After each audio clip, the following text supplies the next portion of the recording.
எப்ப அவர் கபாலி பண்ணாரோ அதுக்கப்புறம் தான் பாரஞ்சித்ங்கிற பேரே கடைக்கோடி மக்கள் வரைக்கும் போய் சேர்ந்தது. ஸோ அந்த அளவுக்கு அவருடைய கரியரில் அவருக்கு ஒரு மிகப்பெரிய வளர்ச்சியையும் உயரத்தையும் கொடுத்தது கபாலி படம் தான். அதுல மாற்றம் இல்லை. அதே நேரம் ரஜினி என்கிற சூப்பர் ஸ்டாரையே பாத்தீங்கன்னா தன்னுடைய சித்தாந்தத்துக்கு உட்பட்டு அதுல நடிக்க வச்சிருப்பாரு. அதுதான் பாரஞ்சித்துடைய வெற்றி. அதே நேரம் அந்த படத்தில் நடித்ததால் ரஜினியுடைய கருத்தியல் மாறவில்லை. எங்க கபாலி படத்தில் நடிக்கும் வரை, காலா படத்தில் நடிக்கும் வரை இவர் ரஜினியை டிஃபைன் பண்ணலாம். ஏன்னா தன் படத்தின் கதாநாயகன் நம்ம மாறா ஒரு கருத்து சொல்லிடக்கூடாது, அது அவரை பாதிக்குங்கிறதுனால.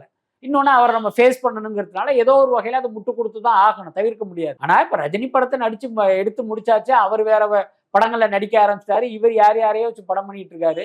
இந்த நேரத்தில் இவர் ரஜினி ரசிகர் மன்ற தலைவர் மாதிரி ரஜினியை தூக்கி பிடிக்கணும், அவருக்கு முட்டு கொடுக்கணும்னு நம்ம எதிர்பார்க்க முடியாது. இன்னொன்னு எல்லாருக்கும் எல்லார பத்தியும் ஒரு கருத்து இருக்கும்ல, புரியுது. அதை மறைச்சுக்கிட்டு நீங்க இல்ல ரஜினிகாந்த் வள்ளல், ரஜினிகாந்த் நல்லவர்னு எப்படி சொல்ல முடியும்?